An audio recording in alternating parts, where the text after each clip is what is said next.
Hi, friends, and welcome back to the podcast. This is part 2 in our series on storytelling and identity.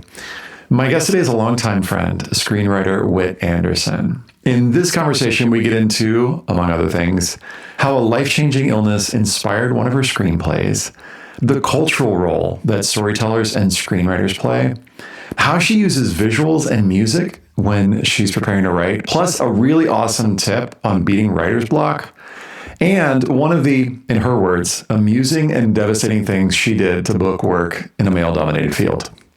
Content warning, we do get into, briefly, suicidal ideation, both in the context of the movie that she's working on, but also in the context of an illness she experienced.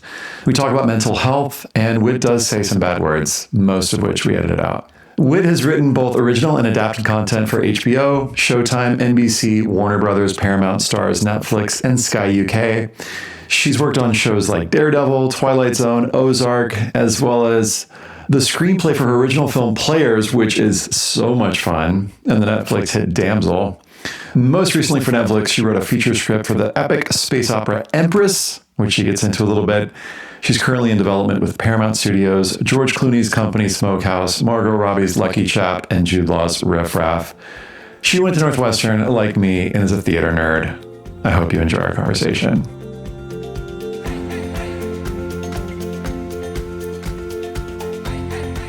Hi, Whit. Welcome to the podcast. Hi, Ethan. I'm excited to be here. When did you know you were a storyteller? Well, I didn't know that I was a writer until Mrs. Holton in the 6th grade. Mm-hmm. Thank you, Mrs. Holton. But I knew that I was a storyteller from a super young age.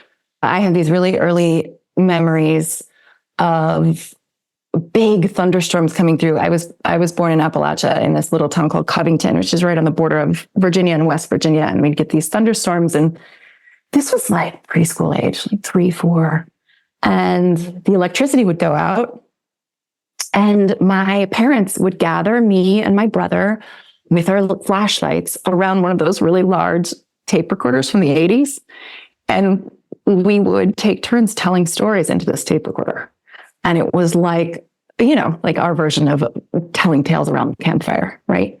Like this ancient practice that I think humans have always done. And it's funny that question was actually really important to me, but maybe not for the reason why you asked it. I have a bunch of acquaintances who have come up to me for various reasons. Over the years, who are like a little bit embarrassed to tell me that they're trying their hand at writing. Mm-hmm. And I can tell that they kind of assume that I would find that silly or be uninterested in discussing it. And it is the exact opposite. Like I almost always tear up. I am so proud of every single person that finds their way to storytelling because I truly believe it is one of the defining characteristics of being human. That we have this ability and arguably the responsibility to try to make sense of the world and our lives and bring meaning to all of this. Yeah. So to anyone listening who has never considered themselves a storyteller, I hope that this is the moment that you realize you are one. I'm curious to know, how have the stories that you've been interested in telling shifted over the years? It's a great question. I'm not sure my interest has changed as much as my point of view on the stories that I want to tell and my depth of understanding. Even just the last 4 years of being a mother has shifted so much in how I see the world. I think more than anything, my business tactics have changed. I think in the beginning, I was more willing to consider commercial success when conceiving of ideas, because I understood that, in order to tell the kind of stories that I am really interested in, I had to get my foot in the door somehow. And it's a hard lesson. It was certainly like a bitter pill for me to swallow. And I know a lot of people, they like to label it like selling out or what have you. But I will say I never compromised my morals, just my taste. And, I just kind of came to understand that I had 2 choices. I could go on writing exactly what I wanted, and my 3 friends would read it, you among them, and they'd be proud of me, and that would be fine. There's value in that, right? But if I wanted a wider audience for those same things, then I had to figure out some way to get on the stage first. And it's funny, actually, Players, a film of mine that just came out this year, is a really good example of that. It's something I wrote that script more than a decade before we shot it. And its purpose was door opening. And that's exactly what it ended up doing. And it's been a bit of a wild ride, because I think now sometimes publicly people think of me as like a rom-com writer. and that is the only rom-com I have ever written. And I'm not sure I'll do it again. It's very far from what I actually am working on now and the things that I want to explore now. Mm-hmm. And I'm curious to know, this is a big, broad question, but I'm curious to know, well, let's just start with Players as an example of like, how do you feel like your experiences / identities, I should say, in the broad sense, influenced the writing of that? And then I'd love for you to zoom out and talk about, how identity in the broad sense influences what you choose to write about. Yeah. Players was very, very loosely inspired by our group of friends, right? In our 20s. We were a bunch of idiots going out and we were, helping each other figure out how to get dates. Like we're a bunch of nerds from Northwestern who had no game, none of us. And, we were all a little, could be socially awkward. And we were like, okay, I like that guy at the bar. What do I do?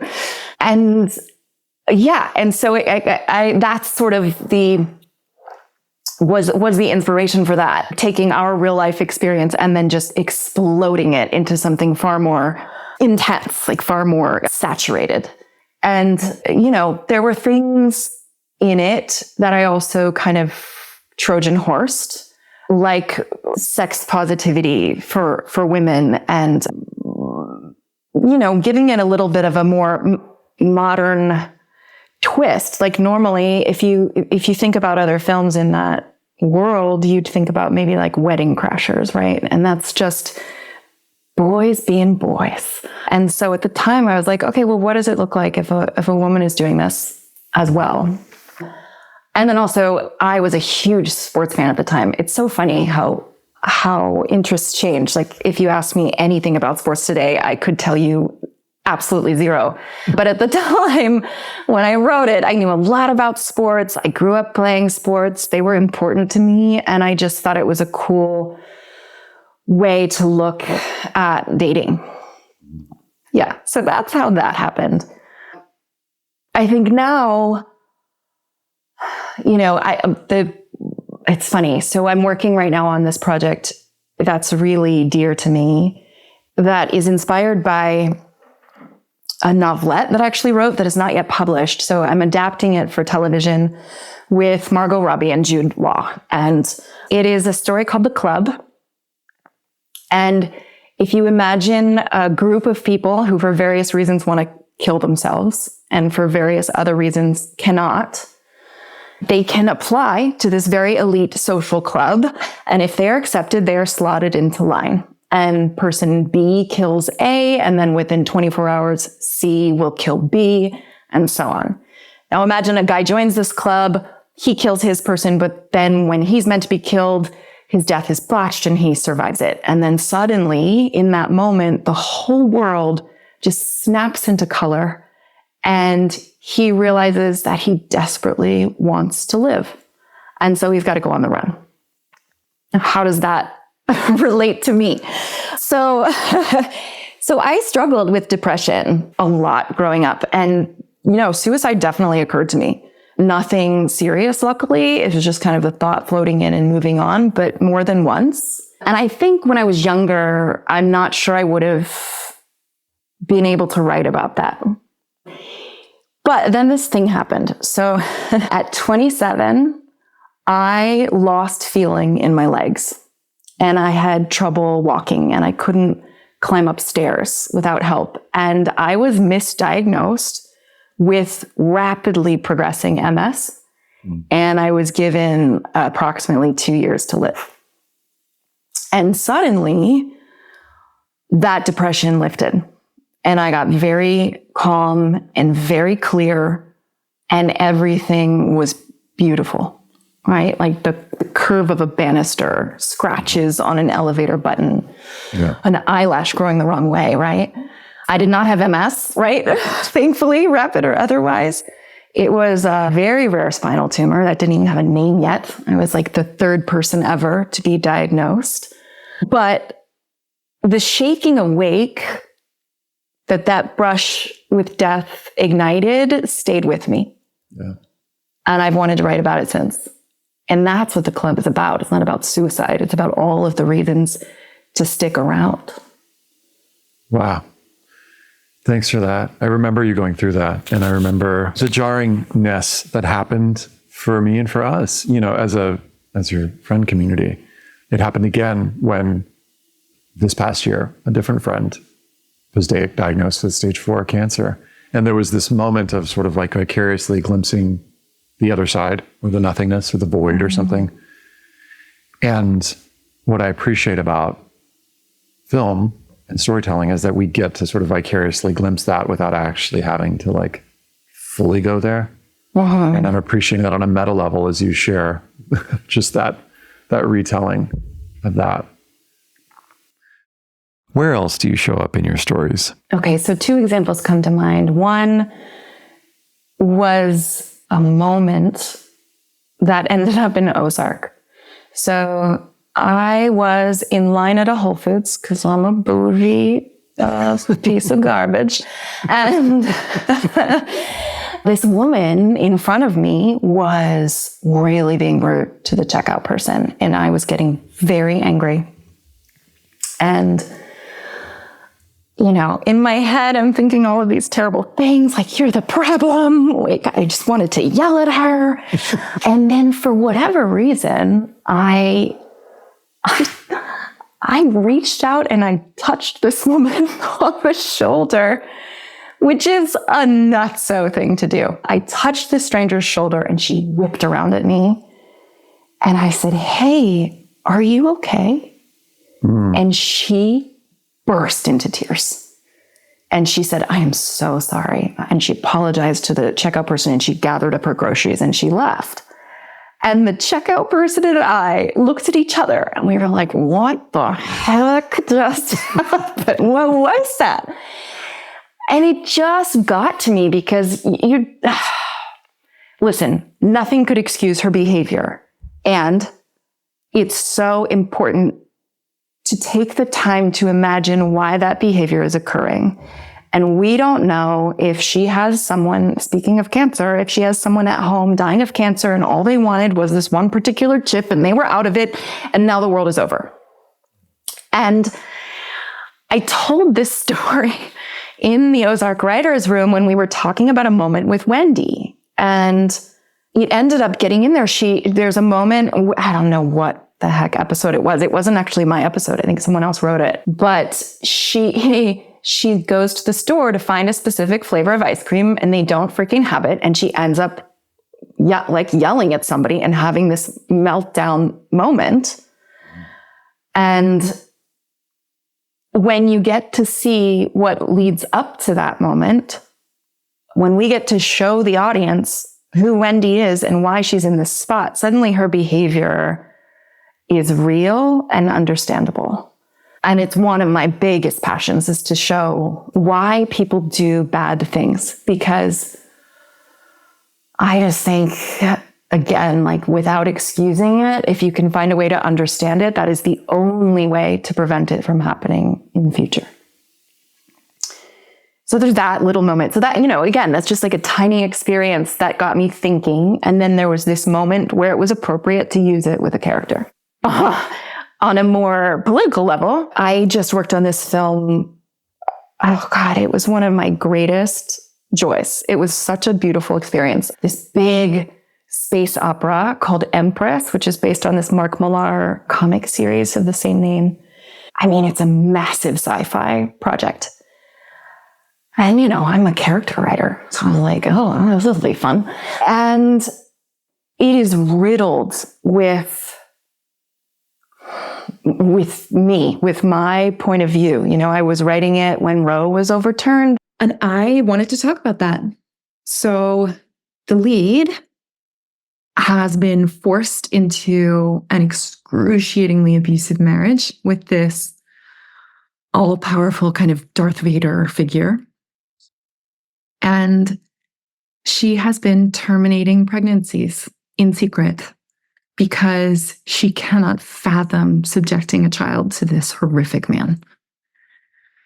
And then she is found out, and he forces her to carry the pregnancy. And the story is, what the hell does she do now? That is not in the original material, but it's something that I wanted to talk about.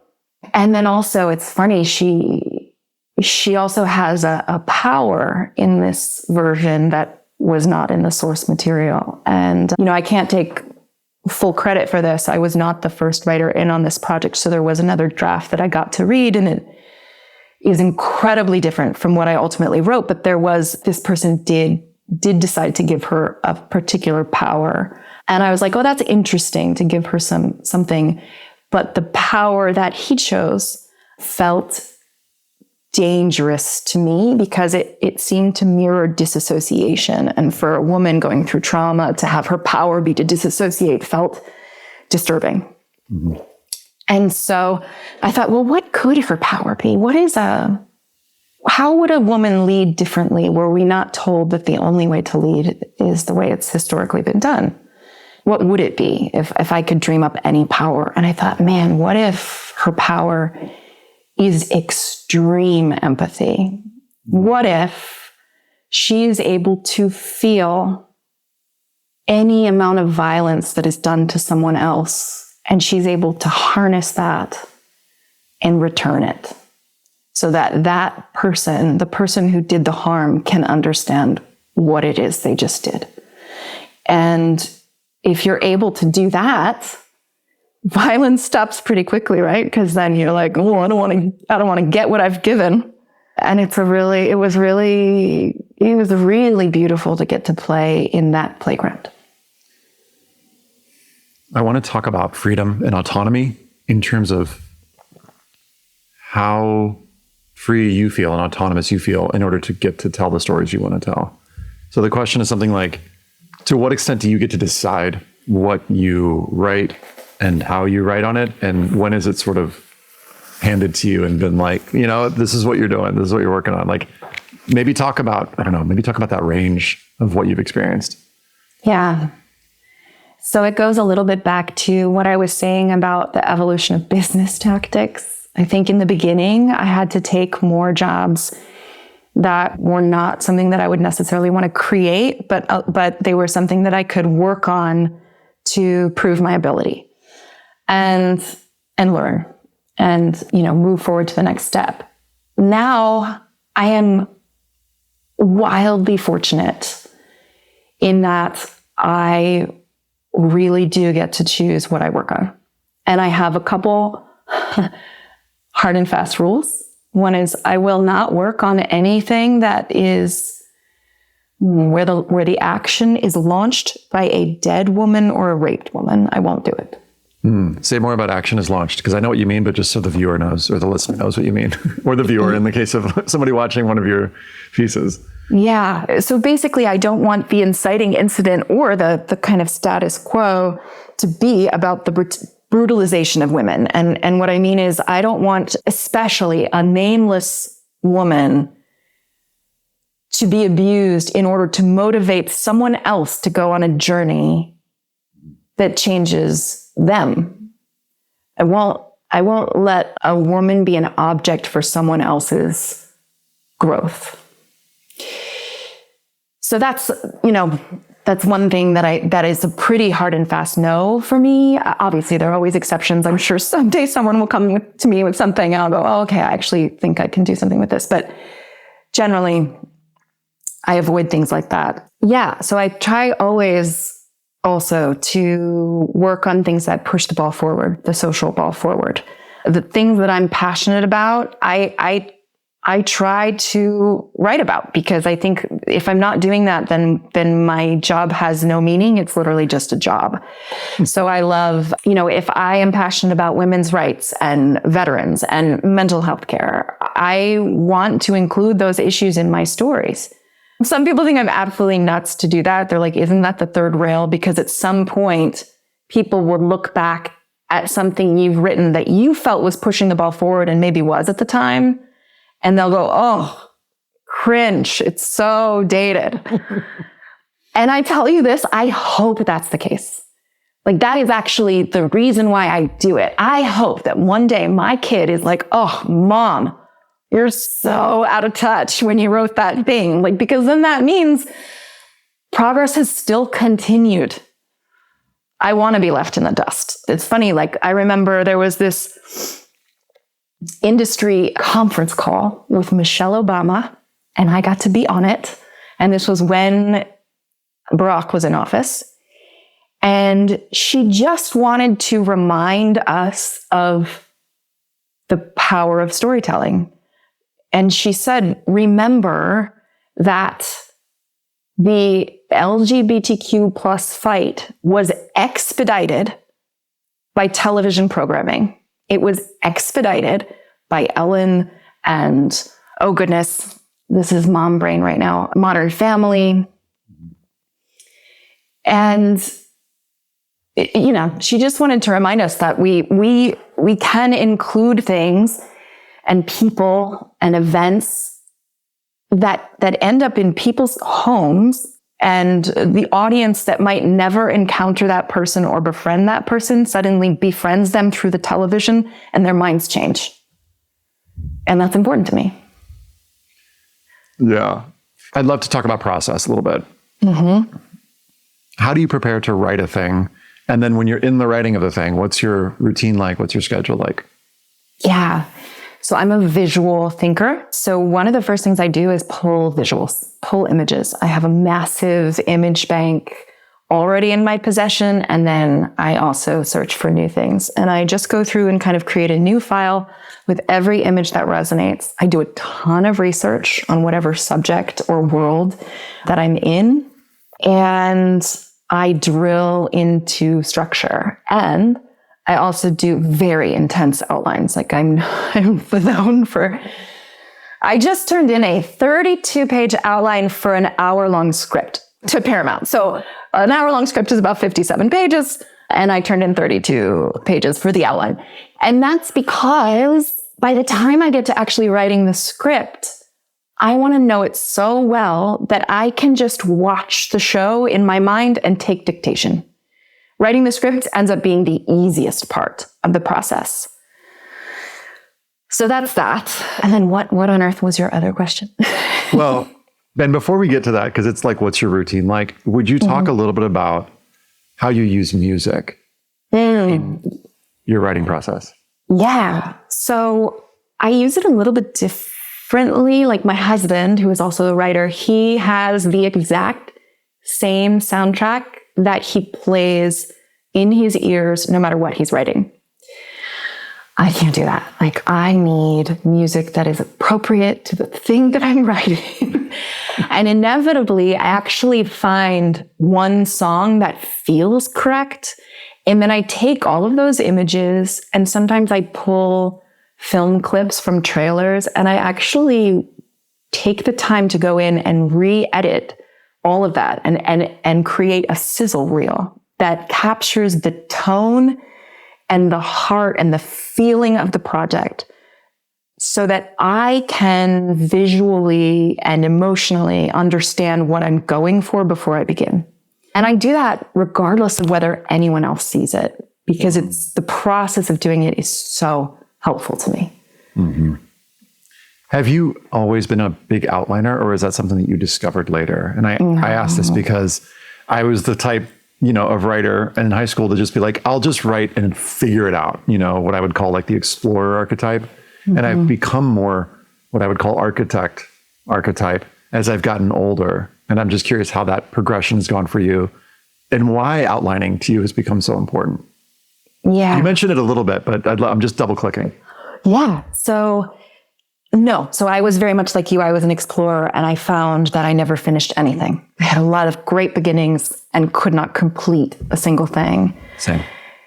And then I worked for this writer-director, a guy named Gary Ross, who was adamant about outlining, and he gave me a lot of grief over not doing it. And so I started, and I haven't stopped. I literally have not done anything without an outline since then. And what I discovered when I really started doing it, I think people feel like I felt before I started doing it that it would encroach on my freedom, that I would feel beholden to a thing and then wouldn't be able to kind of improvise in the moment as I was really getting into the details of the story. And I have found the opposite. I find that improvisation in the outlining process, it is much easier to change things. Even though it's a 32-page document, it is still easier to change things in the 32 pages than in the 57 pages. Mm-hmm. And I find that as long as I know where I have to end up eventually, because I've outlined scene by scene. If I'm in scene 3 and I know that scene 4 has to happen, but I get an idea while I'm actually in script form about what scene 3 might turn into, then I have a guide. I can take that improvisation and I can steer it so that ultimately I still end up at scene 4 and the rest of the film doesn't fall apart. Yeah, I love that. It's so applicable to the work that I do with students on their personal statement. And I'm realizing more, I think I'm just getting justified for my bias for outlining. But what I tell students oftentimes is like, you got to figure out if the middle of the story works. And by middle, I mean, like, I think students often will obsess about the opening, the killer hook. Like, what is that? In some cases, literally killer. But like, what is that opening that's just going to grab their attention? And I'm like, you could fall in love with that opening. But if the middle of your story doesn't work, and I think I mean also just the story, then, you're spending a ton of time on something that ultimately is probably going to shift. And I love what you just said about how it's easier to change things in the outline before you get into the actual scripting. You're kind of sticking the landing of scene 3 before you, move into whatever that next move is. For scene 4, I had a writer friend tell me once that you have like your ideas muscles and your writing muscles. You need to strengthen both. And it seems like the outline is the place to figure out what your ideas are and how they connect and work on your ideas muscles. And that there are processes that we can use to strengthen, both of those. And I see you light up as I say that. Yeah. I love that. That's a really astute way to word it. That if you cannot, you got to work both those muscles. Otherwise you're crippled in some way. Yeah. The best stuff is both. When you're writing, what's a week like for you when you're working on a project? Yeah. So it depends on the project. Generally, I drop my kid off at school and I go immediately to the very same coffee shop every day. They know my order. Not just the first round. They know the first round, second round, and third round. They're amazing. Rowan, I love you. Yeah, but I go every single day without fail. And I just can't, a lot of people are like, oh, I have to feel it or I have to, be inspired. And I'm like, nope, I've got to go for my workout. This is my workout. I'm going to go and I'm going to get it done. You show up. Yep. Every day. I want to ask something about that in terms of, because so you write, well, let me let you finish. So you're writing, how many hours a day are you working before you're tapped out and you've got to do something else?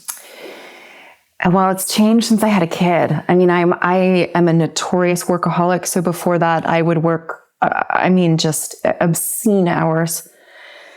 Now, I'm lucky if I get like 5 hours of active writing. And then I'm lucky if I get a couple more of thought or research after he's asleep. But my writing, I have to get done in the morning. I'm just that way. I have to knock it out. Once I'm in the afternoon, I'm gone. I'm done. Yeah. Well, there are exceptions though. So like one of the things that I'm starting to do a lot of now is these weekly jobs, which I find so exciting and like such a fun challenge. I feel like Ethan, you would be incredible at it because there's an element of gaming to it. So what'll happen is I'll be brought on either, when a film is already in pre-production or even already shooting and they realize there are issues with the script, and whoever they had on before, for whatever reason, they feel like that person has reached the end of their time and they need someone else with fresh eyes to come in. And so I'll come in and it will be a weekly job. And normally that means like 2 to 5 weeks of work, but it is under intense pressure and all of these pieces are already in place. So you're working within a very strict set of rules and options, and you have to identify the issues and come up with creative solutions. And I just find it so exciting. But what happens there is I'm a mad woman. I'm working all the time. And that means that my husband has to take a lot of childcare, food, all the chores, everything, groceries. If he's on deadline too, then we're calling the grandparents, right? Like, and it's tough because it's just so hard to be a mom and be doing that too, because I feel constantly torn between two things that I love very much. Mm-hmm. Do you ever get writer's block? I've only had it once, and I called Ryan Maldonado, who is another guest of yours. And I said, what is happening? It wasn't necessarily block. I was like, I feel uninspired. Like I just don't want to I don't want to write anything. Mm-hmm. And he said, go back and read the scripts for your favorite films. Just read them. Mm-hmm. And that was such good advice. The funny thing is I didn't take it. I didn't take that advice. I ended up reading books. I ended up reading novels. And actually that jolted something in me just to kind of actually get away from what I normally write, but still be able to see character and story and all of that in a kind of a different form. It sort of re-excited me. But I think that it's been so infrequent for me because I have a lot of tools to prevent it. One thing I'm very committed to doing is I stop writing when I know exactly what it is I want to write next. So I have to know what the next scene is and be excited to write it. And then I know, okay, pencils down. Because the next day I know exactly where to start. I'm excited to start. And then that momentum will inevitably carry me through the next few scenes. And then I do it again, I stop. And it's just been really helpful. This is awesome. It's reminding me of the Hemingway quote, stop while the writing is good. Yes. But it's what you're saying is, I think I like what you said a little better, where there's like a clear image. And that's so counterintuitive, right? Because we think, well, if you have a picture for it, go write it. But I love the idea of pausing right there and being like, I can come back to this. That's chef's kiss. It can cause a little anxiety at night because you're like, oh, but I just want to get back to the computer. But yeah, it works. And then the other thing is I always have more than one thing going at the same time.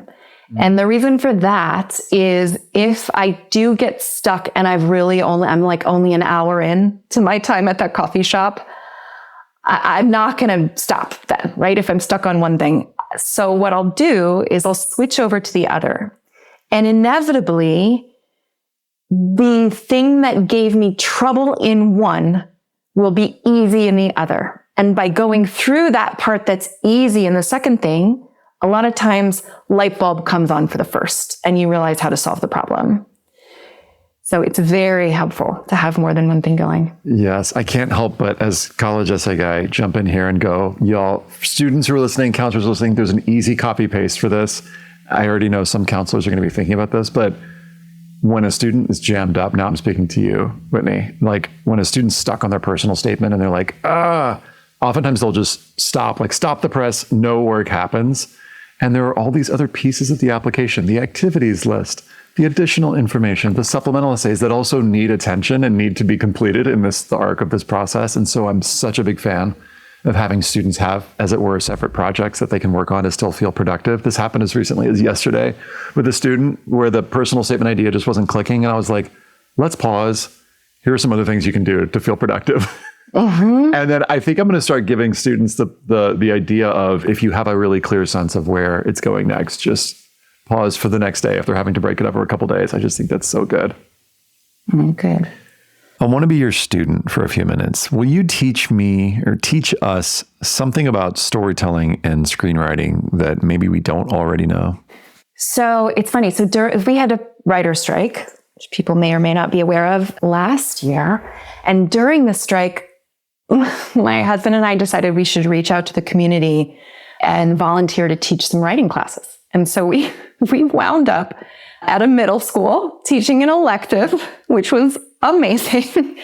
And I have used this line graph that I developed for structure like many, many, many years ago. And I use it every time I'm trying to teach somebody structure. And so we used that. But what I realized in the process of teaching is that the number one thing that we don't discuss, so everybody kind of knows about want and need. They've heard the words inciting incident. They know about the climax, but we don't often talk about what these stories are really about. And I actually don't fully mean themes or motifs. That's a part of it, but we tend to confuse aboutness with plot as a society. So a friend goes to a movie and they come back and you say, oh, cool, what was it about? And they tell you the plot. They list the things that happened. They aren't actually telling you what the movie wants to say to the world. And just if college students are listening to this, I can't recommend more, that you have a point of view of what you want to say to the world, because that's way more important even than the plot that you're writing in your essay. I'll give you an example. So E.T., right? What happens in E.T., what the plot is a boy discovers an alien who has been left behind on Earth. They become friends, but ultimately he realizes he has to help the alien get home. That is what happens in the movie. What it is about is loneliness. A boy, Elliot, who is living in a family and a community in which everyone is siloed from each other. They're all alone. Has to find a way to reconnect and bring them all back together. And every bit of plot has to serve that journey. And Spielberg, he's a genius, obviously, for so many reasons, but how he uses opening image in this film, I think a lot of people don't necessarily talk about that. But when you talk about an opening image, if you're really cooking, your opening image should encapsulate not just, it should encapsulate the aboutness in a single frame. And good God, does he do it in that movie. So it's a little bit of a complicated example because E.T. actually has a prologue. So all of the stuff with E.T. himself, is technically a prologue. So you can imagine the actual opening image is the first time we meet Elliot.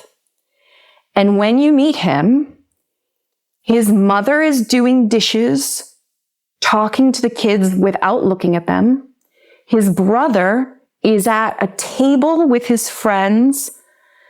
And then Elliot is actually standing in the living room behind a half banquette so that he is quite literally separate from friends, from family. He is being left out of the game that his brothers are playing. His mom isn't paying attention. And immediately, whether or not you're thinking of it, intellectually, your stomach knows, oh, this child is alone. Yeah.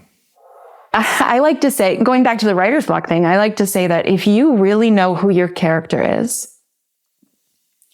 what their need is, what their want and their need is, I suppose, what their world is like and their status quo is like, and you know what you want the movie or story to be about, then all of your dominoes are lined up. You just flick the first one and everything falls into place. Like if you're having a problem in the third act, it's because you didn't figure out one of those 5 things. Yeah, it's really interesting to hear you say this. And I realize that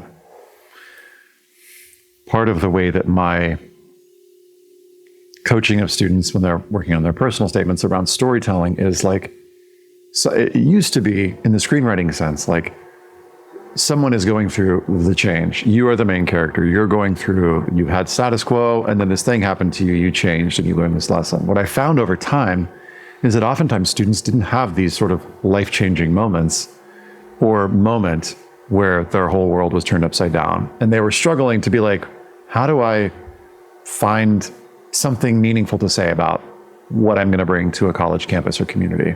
And I shifted more over the last 8 years specifically, to encouraging students to write more of a montage where they would sort of choose a topic, a theme, something that they love or knew a lot about, like board games or an identity that they connected with, and using that to connect to different sides of themselves. And it didn't necessarily have to have this sort of like classic, filmic cinematic arc of like the main character going through a life-changing experience. I'm curious if you can think of alternate structures from film or otherwise that don't necessarily have that sort of like classic arc, but that have maybe more of a theme-based thing, but that still are impactful. I mean, you're not going to like my answer. Like my answer is no. And why do you think that is? Because I think that as people who are lost, and we're all lost, what impacts us most is seeing someone try to not be lost and either accomplish that or not. And that's the difference between a comedy in the Greek sense and a tragedy. Do they get their need or not? But I think witnessing the struggle for the need is one of the only things that makes us feel less alone. So while there are beautiful things, there can be short things, but I don't think you can sustain. And I think, by the way, college essays, that's a great arena to play with montage and moments and sequences and more like something with a little less narrative drive. That makes sense because it's a condensed piece. When you're looking at I don't believe you can sustain a feature piece of, a lengthy piece, a film, a book, by just doing that. I just don't think it will. It might be beautiful to read linguistically, but I don't think you're going to come away from it changed or motivated or feeling less alone. Yeah, I'm with you. I don't disagree. I think that even in the examples that come to mind for me, like Terrence Malick films or things that are a little bit more imagistic, where you're sort of like, or the Baraka, Samsara films, these art films that are thematically based, there's still something in there that's tugging at our emotional heartstrings. I think I'm thinking about it as you were sharing, I was thinking about orientation. And as it relates to, there's this philosopher, a German philosopher, writing this book on what is orientation. And so I've been thinking about it a lot lately. But I think that in a film, oftentimes the viewer is orienting around this want and this need, whether they know it or not. I think it's sometimes true in a college essay that we're orienting around the main challenge, the struggle for the main character, or we're orienting around, hey, this is going to be an essay about how each move in my life, or like moving houses, or these different pets that I've had have shaped me in powerful ways. So there needs to be sort of like an orienting device or frame that gives us the thing to focus on. But I think you're right that there's a genre thing where we got to sustain it for 90 minutes to 2 hours in a film, whereas it's only 3 minutes. It's 650 words for a personal statement. Yeah.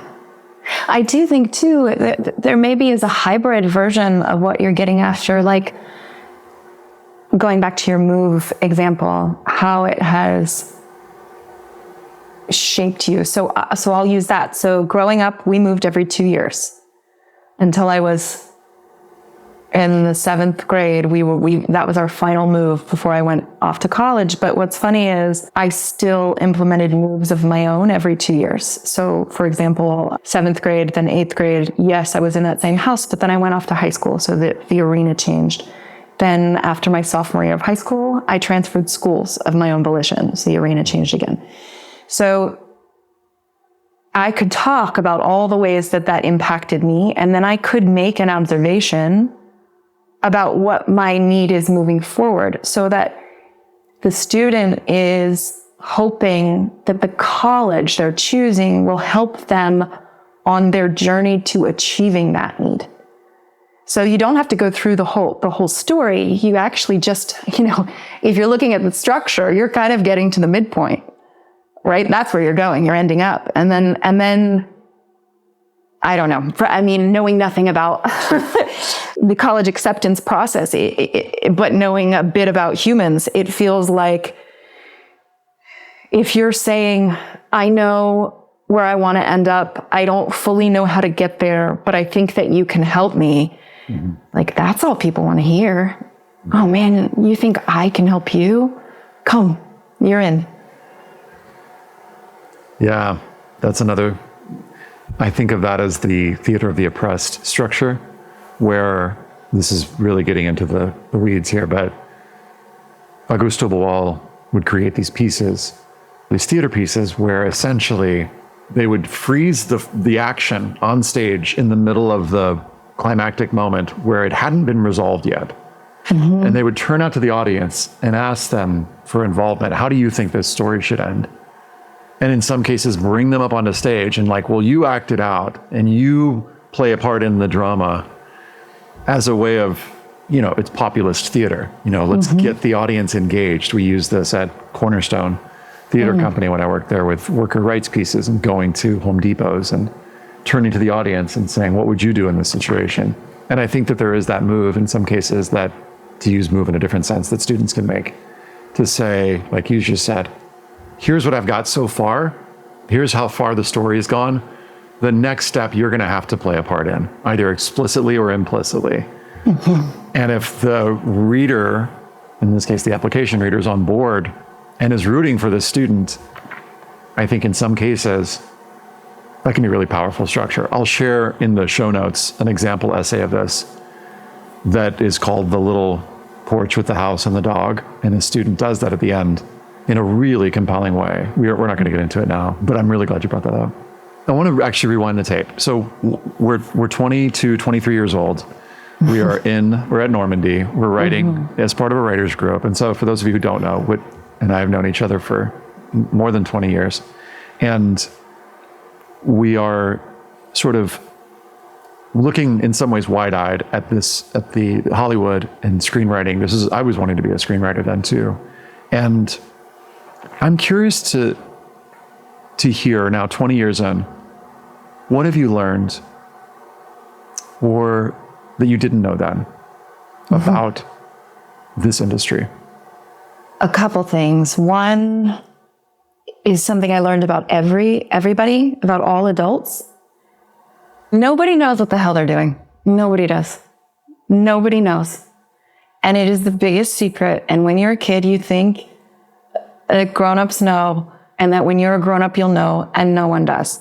And so you might as well just take a swing, because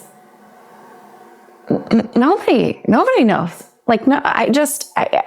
So even in this business, what I will say is, if you can do the two things that Ethan mentioned earlier, which is work on your writing. What was it? Work on your writing. Your ideas muscles. Your ideas muscles and your actual writing muscles. If you can do that, and you can have a point of view about what you want to say and how you want to approach things, and you come into a meeting and you offer those, three things, the ideas, the writing ability, and your point of view, you're going to get the job.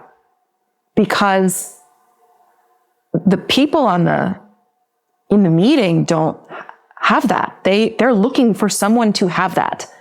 And I think what often happens is people go into that meeting and think that the other people have the answers and they're trying to figure out, well, what is it that they want? What is it that they're looking for? And that's your job. That's your job. So come in with a point of view. And look, if it's, I take some really big swings, and sometimes people are like, wait, what? No. And that's okay. Like, at least I came in with a point of view and some big ideas. And like, it's fine. So that's one thing. I think just like, nobody knows what they're doing. So get in the conversation, because why not? Look, the second thing is that I think it actually aligns with that. So there are a few things that I experienced when I first started. And one, they're both about presentation. And I think it's a little bit unfortunate, and it's a reality. So here are the stories. First, my name is Whitney, right? And when I was growing up, the only people who called me Whit were my family and my close friends. And everyone else called me Whitney. And so when I started writing, I assumed I would go by that. And then Ryan Malnado was in a program at USC, and he told me there was another Whitney Anderson. And I was like, what? And it turns out when you join the union, you can't have the same name as somebody else. And I was worried that maybe she would make it before I would. And then I would have built up this kind of a very small bit of recognition under the name Whitney Anderson, and I'd be screwed because I'd have to change it. So I said, okay, fine, I'll just go with Whit Anderson. What I didn't know, what I should have known potentially, but what I didn't at that age, was how much that decision would help me. There were countless rooms and meetings that I know I got because I write muscular pieces. That's what they like to call them, muscular. And my name was Whit, and they thought I was a man. And when I got into this, it was very difficult to get a meeting when you were a woman. To the point where I would show up at a meeting and put my hand out to shake their hand, and they would say out loud, "Oh, you're a girl." The word girl, too. Wow. Wow. Yeah. It was a different time, son. Exactly. It's funny, though. It's switched, right? Now my agents go out of the way to actually call me Whitney on the phone, so people know I'm a woman. So it's like, who knows? Mm-hmm. So the only thing to do as things are constantly shifting and coming in your favor and coming out of your favor is just to get so good that you're undeniable. That's the only advice I can give you, is that all that garbage doesn't matter quite as much. It will always matter, but not quite as much. So there was that. And then, so my dad had an office job growing up, and he wore a suit to work every day. And I always assumed that was what professional meant. And so when I came out of Northwestern and I got to LA and I started getting meetings for writing, I would show up like looking put together, like looking professional. I would have my makeup on and come in looking like I was coming in for an office job, not a quote unquote creative job. And I was getting nowhere. And I was working for Jim Carrey at the time. And I came back and I talked to our friend Nicole. He was there working with him too. And I was like, do you know what I'm going to do next time I have a meeting? She's like, what? I said, look, I studied acting. I am going to go in with a fake persona. And I developed this persona that I called Hollywood douchebag. I'm not kidding. And what it was, I got an old Packers sweatshirt. I cut the sleeves off. I put my hair in a ponytail, no makeup. I wore sneakers and jeans and that sweatshirt. And I came into the meetings and I sat down on the couch and I put my feet up on their coffee table. Wow. And I started talking like I owned the room. And I'm telling you, the very first time I did that, I got the job. Wow. And I did that for many years, and now I don't have to do that. Thank God. Now I can just be, my weirdo self. But it took a long time. Like, I had to just play the part of like, I'm so good. You'd be lucky. Like, I'm going to put my feet on your coffee table.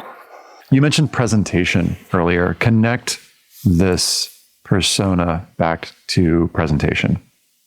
In terms of the industry, I find the fact that I had to do that both amusing and devastating.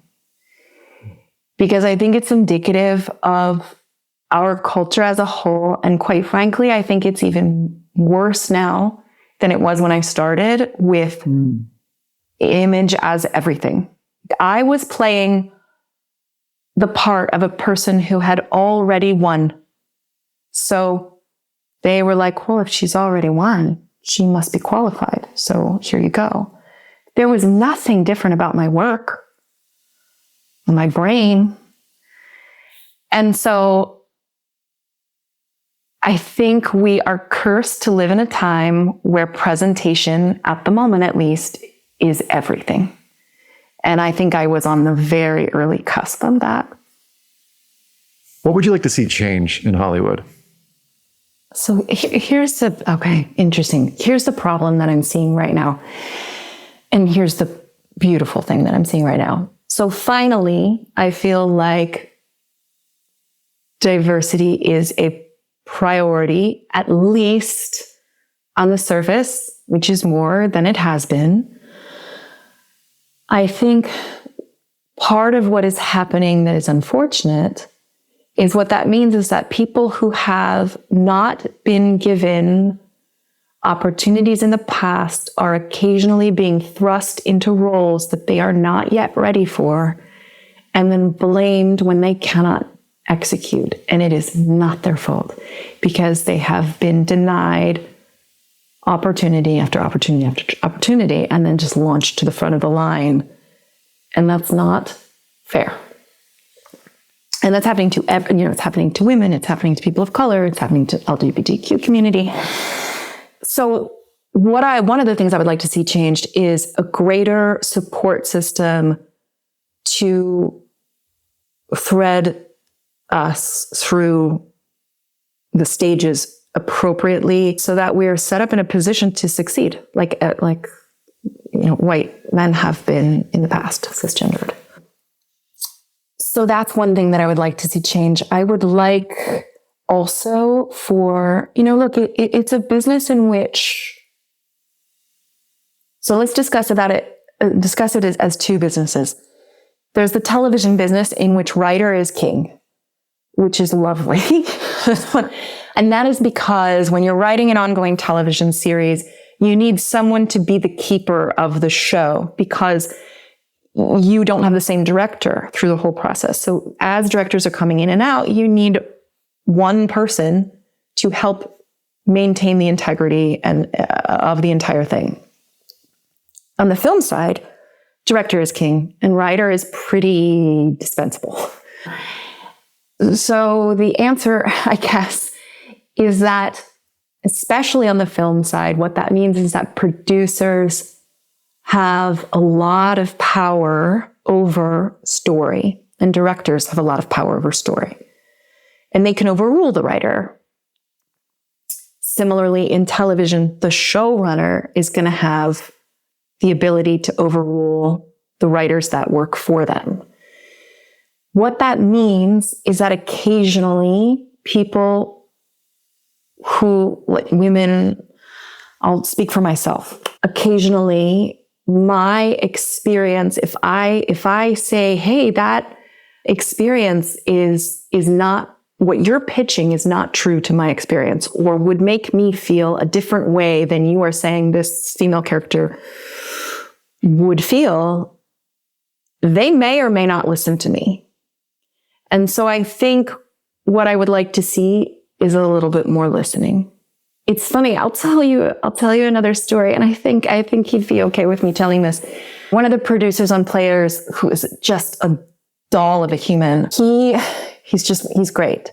and I want to work with him forever. He had a thought that toward the end of the film, spoiler, if the lead is a sports writer, and she is interested in expanding her work to go into kind of a feature territory. And so she writes this feature that she thinks is really quite good. And the man that she's seeing at the time disagrees. And her best friend loves it. And of course, she's going to end up with her best friend. And the pitch from the producer was, why don't we have, when her confidence is all gone and she's not going to hand in this feature to try to get it published to her boss, to her editor, why don't we have the friend who also works at the paper send it in to the boss for her? And then the boss loves it. And then that's what gets them together. And I said, Ryan, if my husband interfered with my work and sent a producer a draft of something that I was not certain about, I would not find that romantic, no matter how much the producer loved it. I would, I'm not kidding, most likely file for divorce. Mm-hmm. And he listened. He was like, oh, I see. And I was like, also, that completely takes all of her power and agency away and gives the win to the man. And to his credit, because he is a really incredible human, he was like, my bad. And so we came up with a different solution. That's what I want to see more of. Yeah, this is landing for me big. When you talk about power and sharing power and who's in the driver's seat and who ultimately has final say, I'm thinking about students and writing in this process. And there's this thing that happens sometimes when they come into the process and they kind of go, what do they want? And the they is this sort of ambiguous college application writer. And they're trying to model, I suppose with good reason, what is the thing that they are looking for? And the way I've described it in the past is sort of being like, you're trying to kind of get dressed in a particular way, what you believe is, as your story earlier, sort of business professional, and then show up in that way. And if you show up in that way, then you're more likely to get accepted in the broad sense and also in the college. And there's this thing that happens where students kind of need to be given the keys back and be like, no, you're driving. Here are some resources, tools, but ultimately you're going to have final say. And that can be, I think, unsettling for students in some cases. And certainly some I like to tell students, you're Batman, I'm Robin, I'm writing Sidecar, and you're the one who's ultimately like steering the thing. And yet there is this delicate dance that's happening in the middle where we are sort of handing each other over controls when it's happening in a writing collaboration, which I think sometimes students will work with a mentor or something and they'll kind of go through this process. And there are moments where it's like, well, where would you go on the map? Where would you steer us? But ultimately, yeah, it's such a delicate dance. And it's not like there's a final decision maker, but yeah, go ahead. What were you going to say? Can I speak to that? Yeah. So in terms of, I want to speak to the part where you were discussing, like if they've got someone working with them on the essay.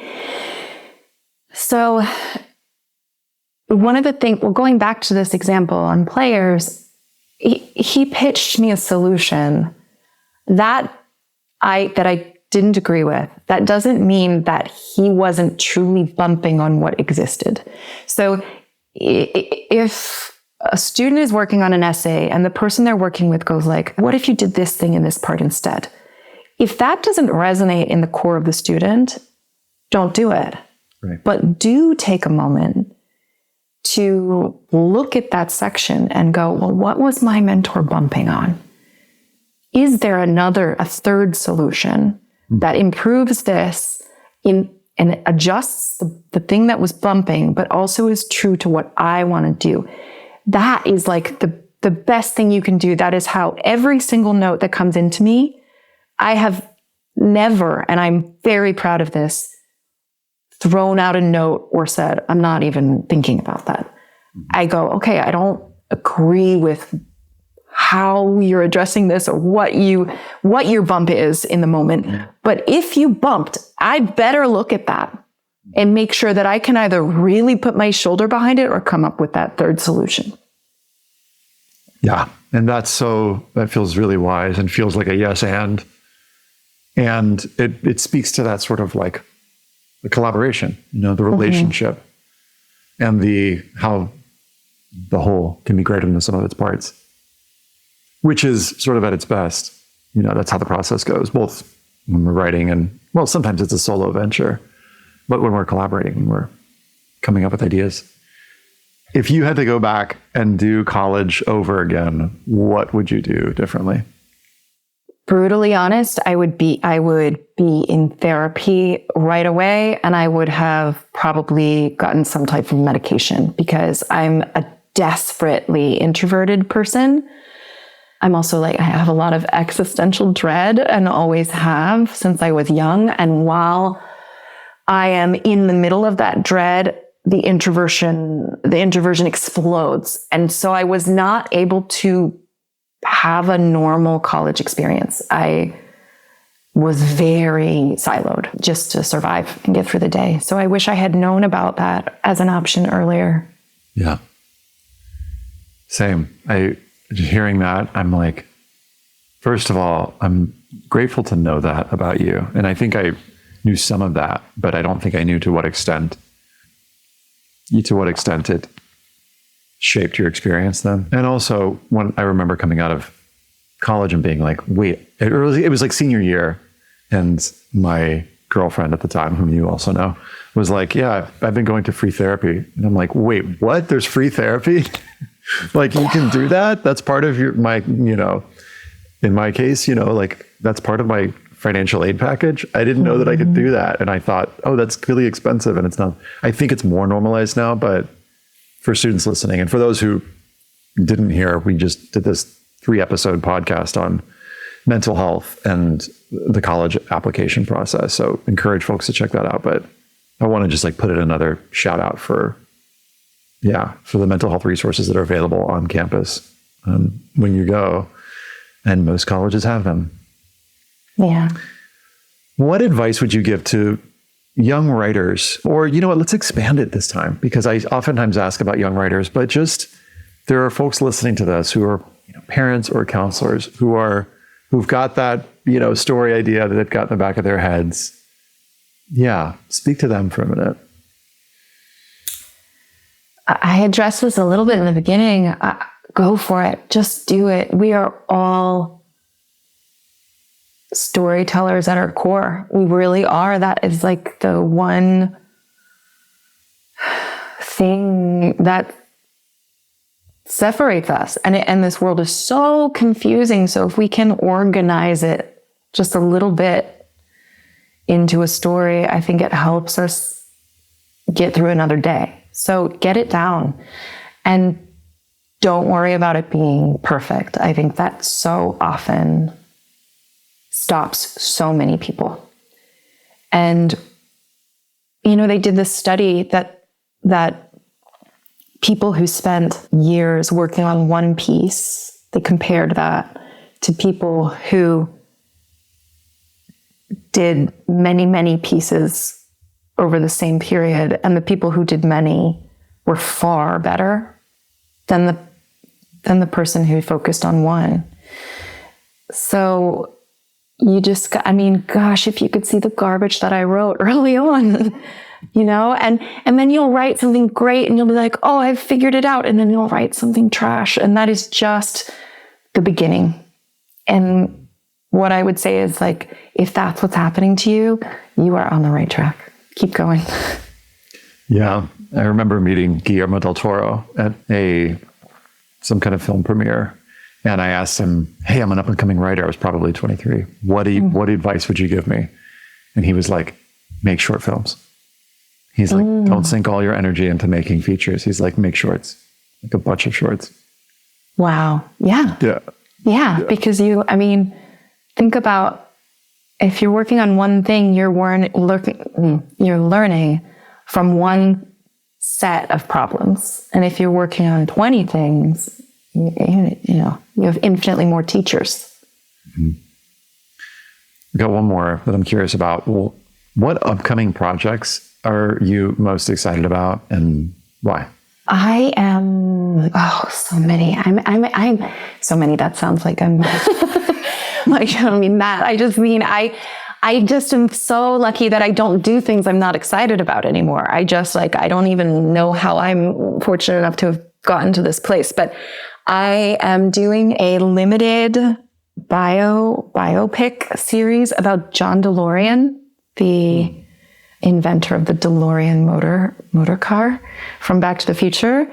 And I can't talk about who is playing him yet, but it is very exciting. And I think the reason why I'm so tickled about that one is that it's another door that I feel that I've opened. And it's not that other women haven't opened that door, plenty have, and that's why I was able to open it. But it's still not a common door to open. So I am getting the chance to write a piece for motorheads, like a piece about a man, an inventor, cars. You know, you don't automatically think, well, let's go to a woman to write this. You just don't, it's like, that's part of why I was so excited about Empress, the big space opera. I mean, how many women get to author a $200 million film? There aren't a lot of us. And aside from the content itself of the two things, I'm really proud and excited by that aspect. Whitney, thank you so much for coming on the podcast. It's my pleasure, Ethan. Thanks, friends, for listening. In case you missed it, check out episode 1 in this series with Dave Callahan. He's the guy who wrote Shang-Chi and the Ten Rings, Spider-Man Across the Spider-Verse, and more. Next up is the final episode in this little series where my guest is TV screenwriter and executive producer Ryan Maldonado, who also happens to be my best friend. Be well and stay curious.